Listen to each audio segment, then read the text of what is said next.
জুড়ে কবরের উপরটা ফুলের বাগান করা যায়, টাকার জুড়ে কবরের উপরটা ফুলের বাগান করা যায়, কিন্তু কবরের ভিতরটা ফুলের বাগান করতে ঈমান আমলের প্রয়োজন হয়। ওই কবরে তোমার টাকার জোর চলবে না, ওই কবরে তোমার ক্ষমতার জোর চলবে না, ওই কবরে তোমার রেপুটেশন কি সেটা দেখা হবে না। ওই কবরে দেখা হবে একটা জিনিস, সেটা হচ্ছে তোমার ঈমান এবং আমলের ওজন কত। যারা বিশ্বনবীর গালি দেয় এরা পিতৃ পরিচয়হীন জারদ সন্তান।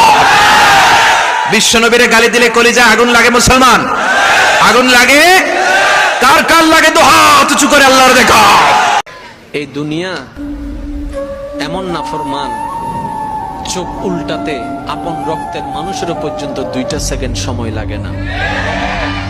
যাদের জন্য করে গিয়েছেন 10 বছর করেছেন, এটার প্রশংসা আপনার না করলেও একবার দুইবার যে কোনো কারণে সাহায্য করতে পারেন নাই, এটার কথা সারা জীবন আপনাকে আমাকে খোঁটা দিতে থাকবে এই দুনিয়া। আমরা কেন আল্লাহকে দেখতে পাই না? মানুষের পক্ষে কি আল্লাহকে দেখা সম্ভব? আসসালামু আলাইকুম ওয়া রাহমাতুল্লাহ। প্রিয় দর্শক, আজকে আমরা আল্লাহকে কেন দেখা যায় না এবং মানুষের পক্ষে আল্লাহকে দেখা সম্ভব কি না এ বিষয়ে আল কোরআন, বিশুদ্ধ হাদিস এবং বিজ্ঞানের আলোকে বিস্তারিত আলোচনা করার চেষ্টা করব ইনশাআল্লাহ। প্রিয় দর্শক, আল্লাহ তাআলার দিদার প্রতিটি মুমিনের চির আকাঙ্ক্ষার বিষয়। সবাই আমরা সচক্ষে আল্লাহকে দেখতে চাই।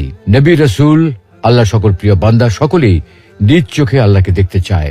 যে আল্লাহর জন্য এত সিজদা, এত আনুগত্য, এত ভালোবাসা, সেই আল্লাহকে না দেখতে চায় কে? তাই মুসা আলাইহিস সালাম নিজ চোখে আল্লাহকে একটি বার দেখার আকুতি জানিয়েছিলেন, কিন্তু মুসা আলাইহিস সালামের মতো জলিলুল কদর রাসূলের পক্ষে আল্লাহকে দেখা সম্ভব হয়নি। আমাদের প্রিয় নবী মুহাম্মদ সাল্লাল্লাহু আলাইহি ওয়াসাল্লামের অন্তরেও আল্লাহকে দেখার ভীষণ আকুতি ছিল, কিন্তু সাইয়্যিদুল আম্বিয়ার পক্ষেও আল্লাহকে দেখা সম্ভব হয়নি। বস্তুত দুনিয়াতে কারো পক্ষেই আল্লাহকে দেখা সম্ভব নয়। আল্লাহকে দেখা সম্ভব না হওয়ার কারণটা কি? প্রিয় দর্শক, এই পৃথিবী এবং মহাবিশ্বে বাস্তবে যা কিছু আছে, যে সকল পদার্থ এবং শক্তি আছে, যেগুলোর অস্তিত্ব বাস্তবে বিদ্যমান আছে, আমরা কিন্তু সেগুলোর সবকিছু চোখে দেখি না। মানুষ কি নিয়ে এত বড়াই করো?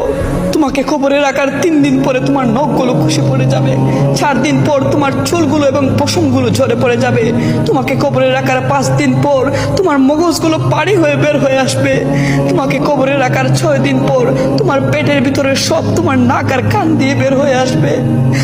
হযরত আলী রাদিয়াল্লাহু তাআলা আনহু বলেন, যে মজার ছলে তোমাকে মানুষের সামনে অপমান করে সে তোমার বন্ধু হতে পারে না। বন্ধু তাকে বানাও যে তোমাকে নামাজের জন্য উপদেশ দিবে, বন্ধু তাকে বানাও যে তোমাকে ভালো কাজের দিকে নিয়ে যাবে, বন্ধু তাকে বানাও যে তোমাকে খারাপ কাজ করতে দেখলে বাধা দিবে, বন্ধু তাকে বানাও যে তোমাকে আল্লাহর জন্য ভালোবাসবে, বন্ধু তাকে বানাও যে তোমাকে জান্নাত পর্যন্ত নিয়ে যাবে।